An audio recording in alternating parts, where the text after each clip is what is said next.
Bonjour à tous. Avant de commencer le message, j'aimerais vous poser une petite question que vous allez, j'espère que vous allez garder dans un coin de votre tête. Je vous invite à y réfléchir un petit peu et on y reviendra tout à l'heure, je vous promets. La question est la suivante. Quelle est la phrase, quelle est la pensée qui vous sert de moteur pendant votre semaine ? Qu'est-ce que vous vous dites intérieurement pour aller au bout de votre semaine, pour vous occuper de tout ce dont vous avez à vous occuper? Qu'est-ce qui vous motive? Qu'est-ce que vous vous dites pour vous encourager? Essayez d'y penser. On y reviendra tout à l'heure. Certains se disent peut-être, j'aurais bien aimé qu'ils posent la même question que la semaine dernière, puisque la semaine dernière, je vous avais demandé, est-ce que vous êtes sûr que vous avez bien fait de venir ici? Est-ce que vous ne pensez pas que vous auriez plutôt mieux fait de faire quelque chose de plus important? Donc peut-être certains se disent, s'il avait pu reposer la même question, j'aurais pu repartir tranquillement chez moi. Non, désolé, je vous repose une autre question cette fois-ci. La semaine dernière, on a vu, donc on est dans la série Un commandement nommé Amour. Je ne sais pas pourquoi je montre ça, parce que ce n'est pas écrit en fait. Donc on est dans la série Un commandement nommé Amour. Et la semaine dernière, on s'est interrogé sur l'amour. Est-ce un sentiment ou est-ce une décision? Question volontairement provocatrice un petit peu, puisque évidemment l'amour c'est aussi un sentiment, mais on a vu que pour alimenter l'amour, pour l'empêcher de s'éteindre, pour parfois le rallumer ou au contraire l'augmenter, on avait besoin de prendre certaines décisions. Et du coup, on avait essayé de partir avec une phrase, parce qu'on n'a pas beaucoup de mémoire ici, donc on essaie de retenir au moins une phrase. Et c'était celle-ci: il faut aimer vraiment pour prendre certaines décisions, mais il faut aussi prendre certaines décisions pour aimer vraiment.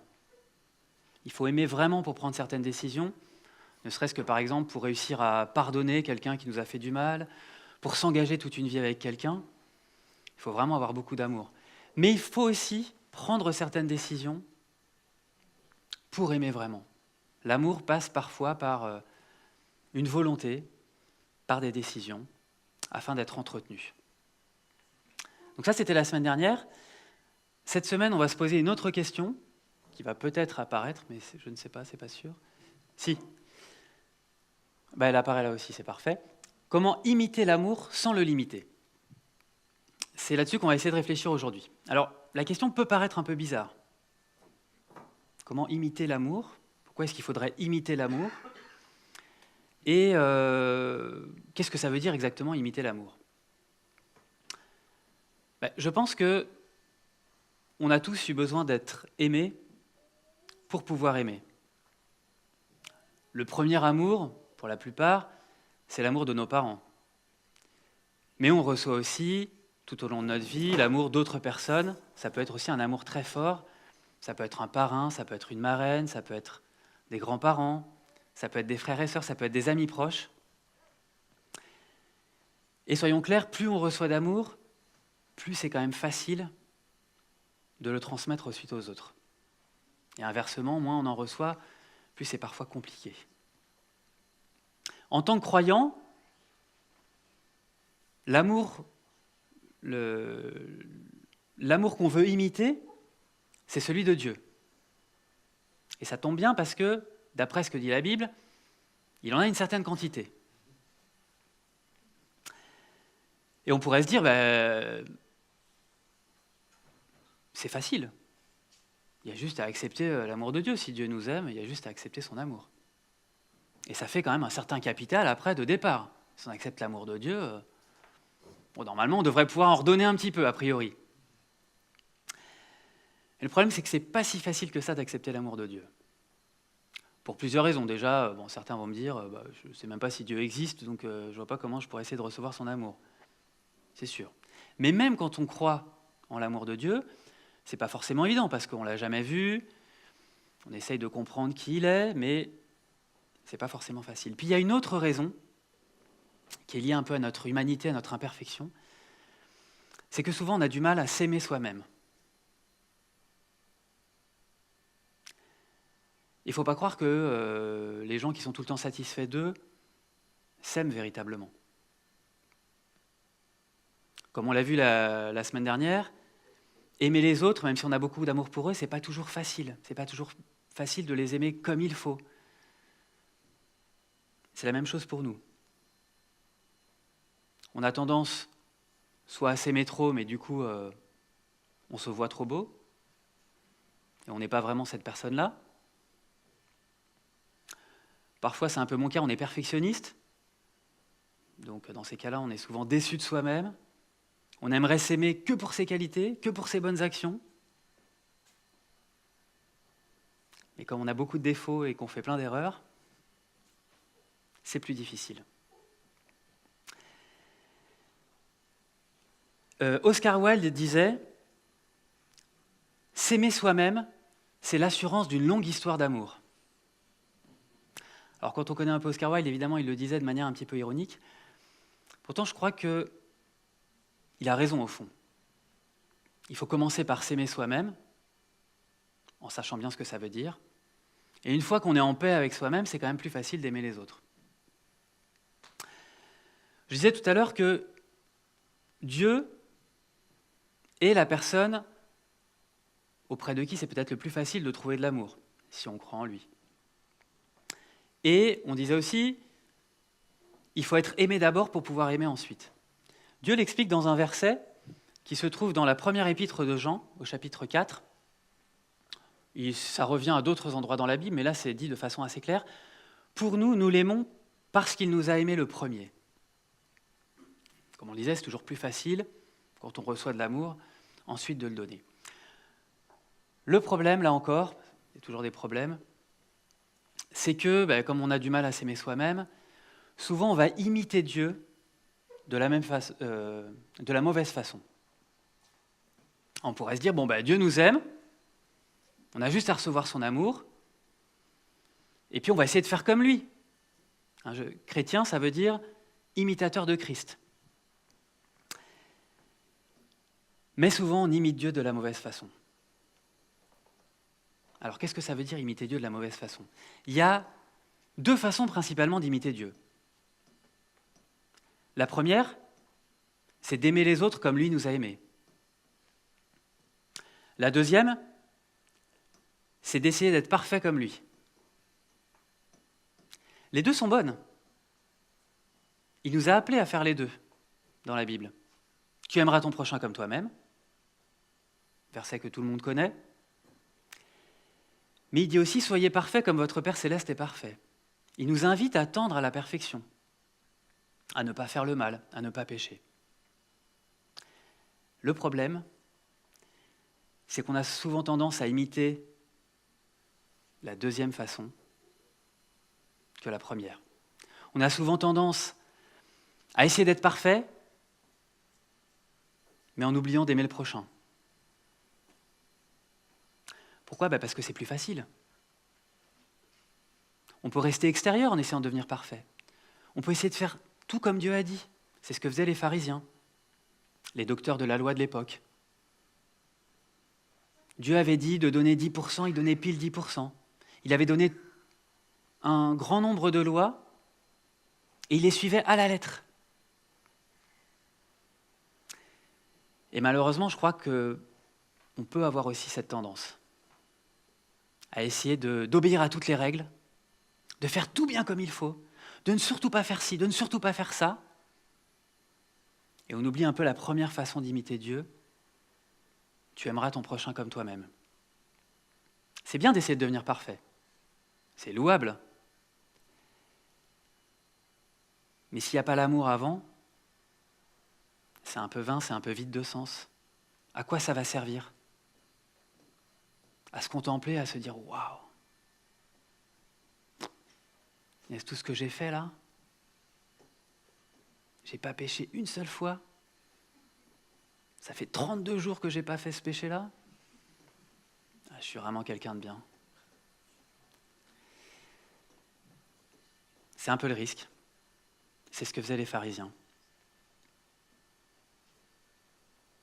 Essayer de ne pas faire le mal, essayer d'être parfait, c'est bien à condition que ça serve à quelque chose, que ça serve à donner de l'amour aux autres. C'était ça, le sens que Dieu voulait donner. C'est quand on aime sincèrement, avec force, qu'ensuite on n'a pas vraiment envie de pécher.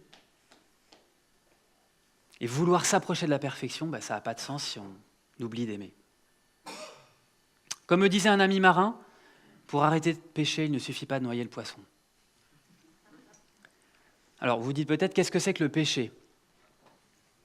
J'ai noté une petite définition pour vous éclairer, car je sais que vous en êtes friands. Le péché, c'est tout simplement la manifestation de la nature vile et impure de la créature, ainsi que de son immanence en opposition avec la nature infaillible et immaculée du souverain créateur, qui n'a d'égal que sa miséricorde et l'immutabilité de son plan divin, en vue, bien sûr, de l'accomplissement de sa volonté toute puissante et du règne de sa bienveillance éternelle. Voilà, je crois que comme ça, le péché n'aura plus de mystère pour vous. Non, évidemment, je me suis un peu amusé. Le péché, ça vient du latin peccatum, qui veut dire faute. Ça, c'est vrai. Ça vient du latin peccatum, qui veut dire faute. C'est le fait de se tromper, de ne pas faire ce qu'il faudrait. Mais ça a aussi un autre sens, qui est de rater la cible, de manquer le but. Parce que le but de Dieu, c'était pas de nous créer pour qu'on pêche, c'était de nous créer pour qu'on fasse le bien. C'est pour ça qu'il nous a créés à son image, pour qu'on fasse comme lui.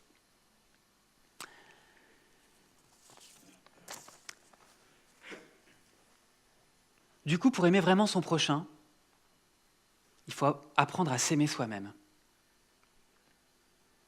Et s'aimer soi-même, c'est accepter que l'on est aimé. C'est recevoir vraiment l'amour des autres. Accepter qu'ils nous aiment comme on est. C'est pas toujours facile. On aimerait parfois être quelqu'un d'autre, ou on aimerait être mieux.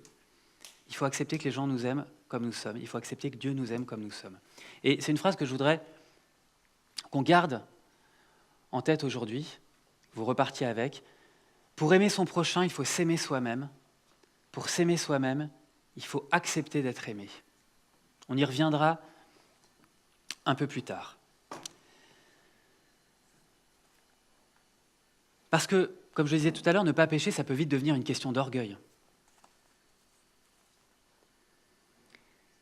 Et c'est pour ça que les chrétiens sont parfois aussi pénibles.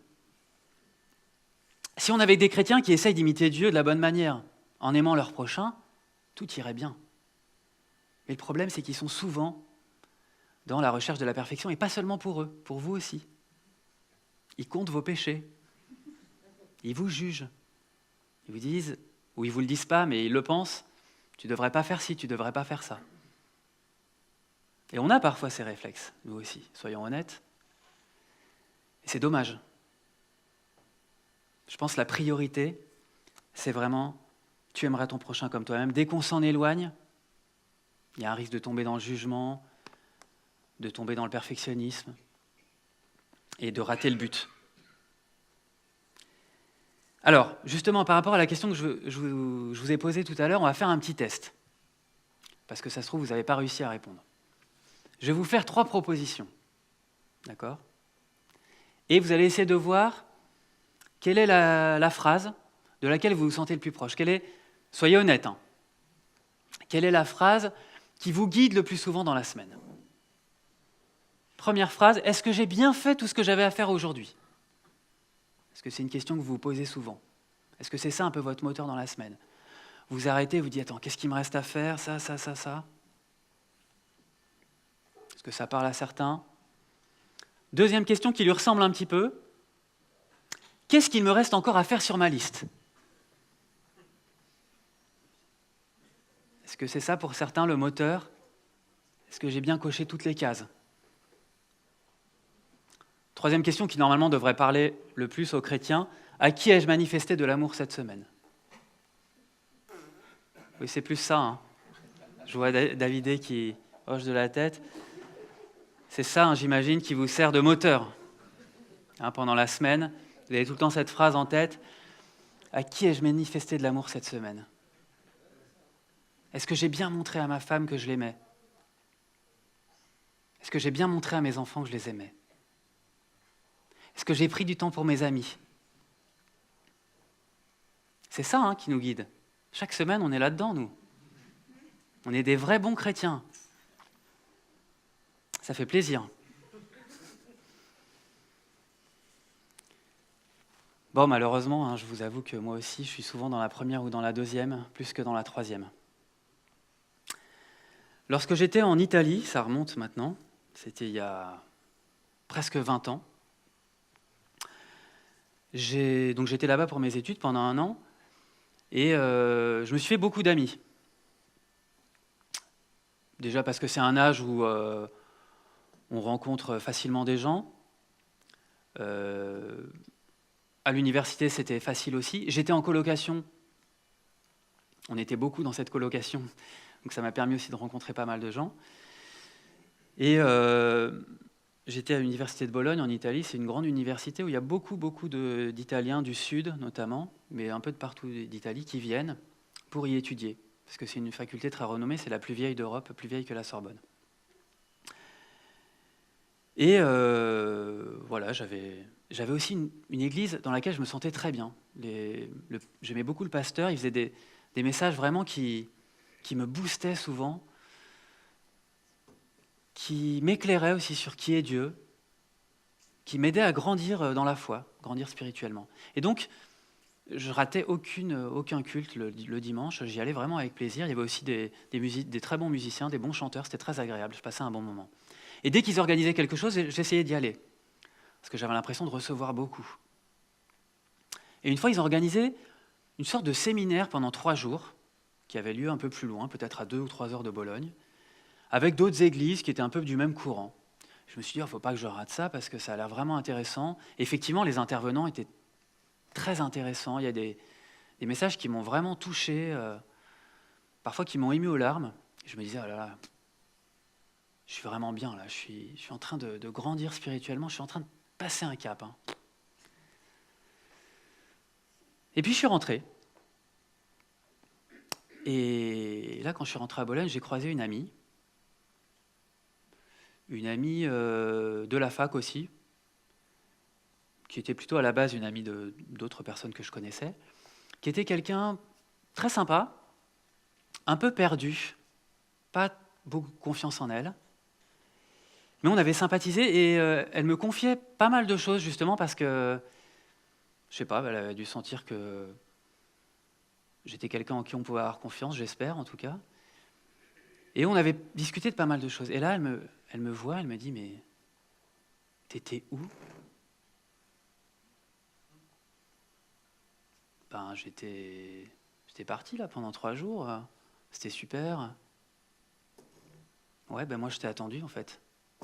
Je me souviens que c'est aujourd'hui que je vais me faire opérer. Et, moi, j'ai personne ici, je connais personne. Je comptais sur toi, je t'avais demandé, tu m'avais dit que tu pourrais venir.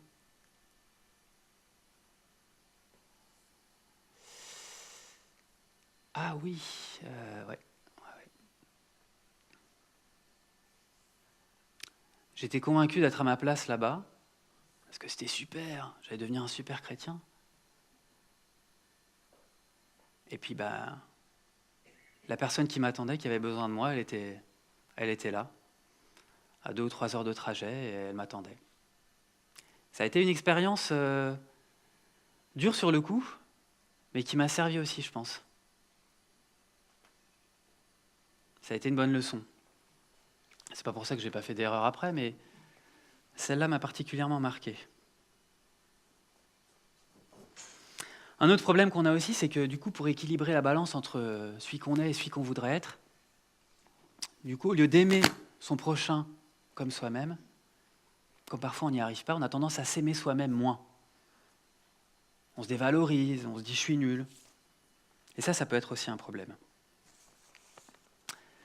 On va lire un texte qui se trouve dans la première épître de Jean, au chapitre 2. On va lire d'abord les versets 3 et 5, et après les versets 9 à 11. Enfin, 3 à 5 plutôt. « Si nous gardons ses commandements, par là nous savons que nous l'avons connu. Celui qui dit « je l'ai connu » et qui ne garde pas ses commandements est un menteur. Et la vérité n'est point en lui. Mais celui qui garde sa parole, l'amour de Dieu est véritablement parfait en lui. Par là, nous savons que nous sommes en lui. Je voudrais juste qu'on laisse les versets ici. Là encore, si on fait le test, quand on lit « Si nous gardons ses commandements », à quoi est-ce qu'on pense ? Est-ce qu'on pense plutôt aux 10 commandements, à tout ce que Dieu nous a dit de ne pas faire ? Tu ne tueras point, tu ne voleras point, tu ne convoiteras point la femme de ton prochain, etc., etc. Ou est-ce que naturellement, quand on voit « Si nous gardons ses commandements », on pense à « Ah oui, tu aimeras ton prochain comme toi-même ». C'est ça son principal commandement. Je crois que humainement, on a quand même tendance à se référer à tous les commandements négatifs. Tu ne feras pas ci, tu ne feras pas ça. Et pourtant, c'est clairement de l'amour que Jean parle ici. Celui qui dit « je l'ai connu » et qui ne garde pas ses commandements est un menteur, mais celui qui garde sa parole, l'amour de Dieu est véritablement parfait en lui. Par là, nous savons que nous sommes en lui. C'est encore plus clair dans les versets 9 à 11. Celui qui dit qu'il est dans la lumière et qui est son frère est encore dans les ténèbres. Celui qui aime son frère demeure dans la lumière et aucune occasion de chute n'est en lui. Mais celui qui est son frère est dans les ténèbres, il marche dans les ténèbres et il ne sait où il va parce que les ténèbres ont aveuglé ses yeux. Celui qui dit qu'il est dans la lumière et qui est son frère est encore dans les ténèbres. Parce que celui qui est son frère n'accomplit pas le commandement principal. Tu aimeras ton prochain comme toi-même. Et je trouve la suite encore plus forte. Celui qui aime son frère demeure dans la lumière et aucune occasion de chute est en lui. Arrêtons de chercher comment ne pas faire le mal. C'est écrit ici. Aime ton frère, aucune occasion de chute ne sera en toi. Quand vous êtes en train d'aimer, il n'y a aucune chance de pécher ou de faire le mal. Il n'y a plus qu'à. C'est magnifique. Jean faisait donc référence au plus grand commandement. Tu aimeras ton prochain comme toi-même.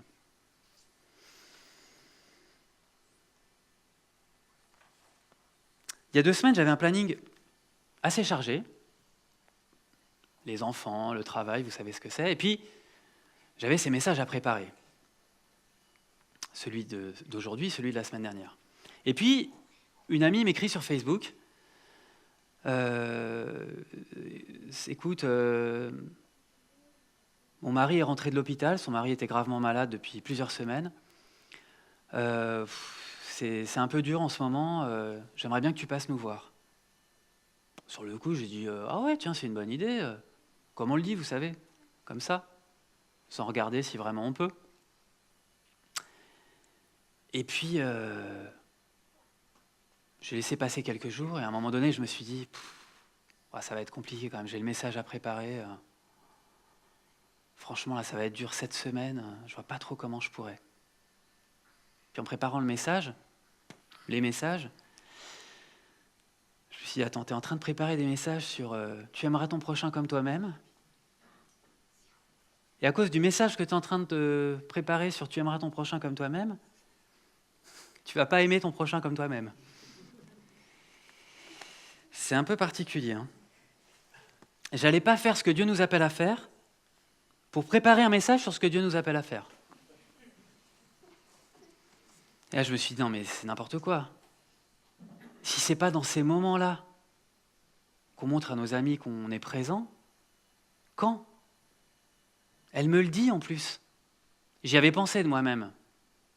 Ça faisait plusieurs semaines que je laissais traîner le truc. Je m'étais dit quand il était à l'hôpital, tiens, ce serait sympa que je passe le voir. Vous savez, ce serait sympa que, qui tant qu'on n'a pas pris son agenda et essayé de voir quand est-ce qu'on pouvait vraiment bloquer le truc, peut durer des mois, des années.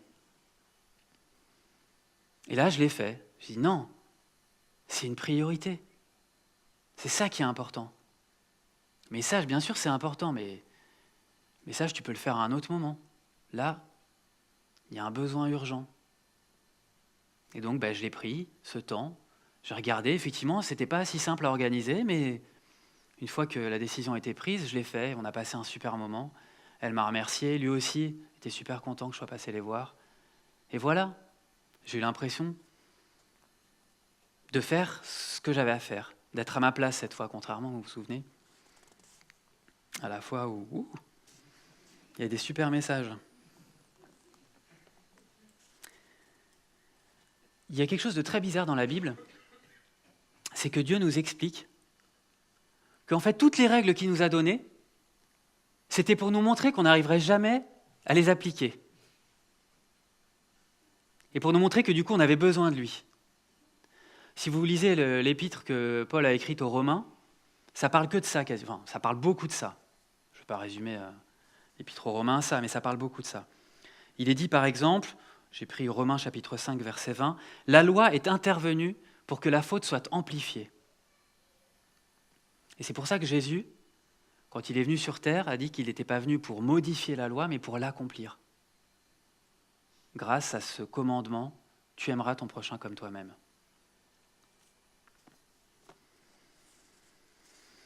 Faisons donc en sorte qu'être aimant nous attire. Ce que nous dit Jean, c'est que ce n'est pas en essayant de réduire sans cesse nos ténèbres qu'on y arrivera. Mais c'est en y mettant de la lumière, en y mettant de l'amour, que nos ténèbres vont disparaître. Ce n'est pas avec nos petits efforts, je ne vais pas faire ceci, je ne vais pas faire cela, j'ai réduit un peu ma zone d'ombre. Non. C'est l'amour qui peut vraiment irradier les ténèbres.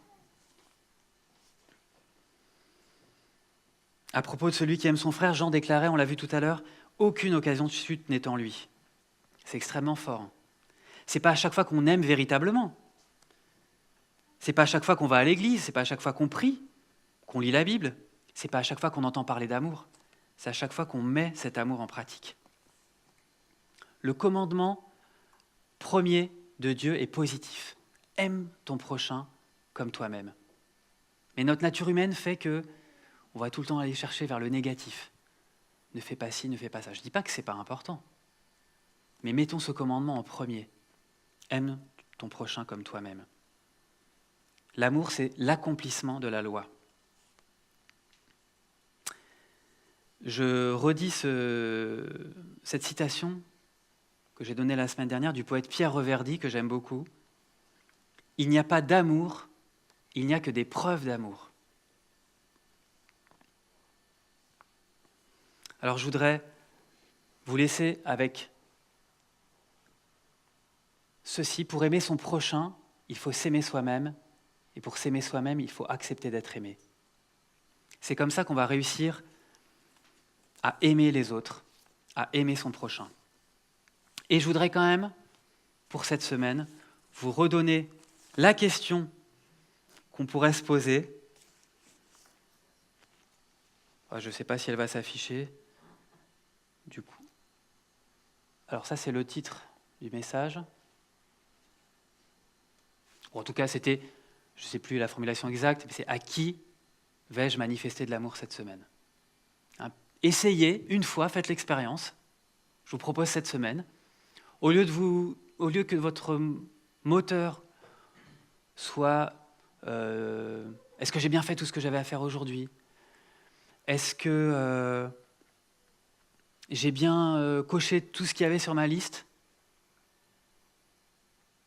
Posez-vous plutôt la question, est-ce que j'ai bien manifesté de l'amour ou est-ce que je vais manifester de l'amour ? À qui vais-je manifester de l'amour cette semaine ? Et puis à la fin de la journée, faites le bilan.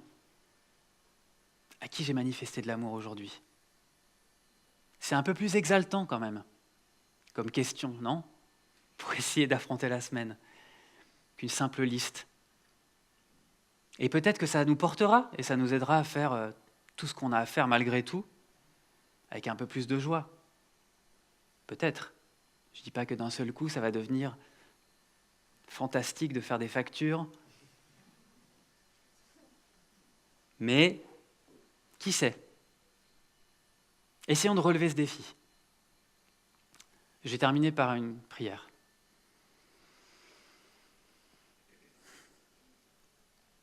Seigneur, aide-nous à recevoir ton amour, à recevoir aussi l'amour des autres, à nous aimer nous-mêmes, non pas pour nos qualités, mais simplement parce que tu nous aimes, parce qu'on est aimé aussi par d'autres, parce qu'on a de la valeur. Et permets que, avec tout cet amour, on aille aussi au-devant des autres. Permets que tout cet amour nous serve à aimer davantage les autres. Et permets que notre moteur soit l'amour. Aide-nous à ne pas nous laisser happer par le quotidien, par tout ce à quoi on doit faire face dans la vie. Mais aide-nous à mettre ça vraiment en priorité. Le fait d'aimer les autres et de leur manifester, de leur montrer de l'amour. Amen.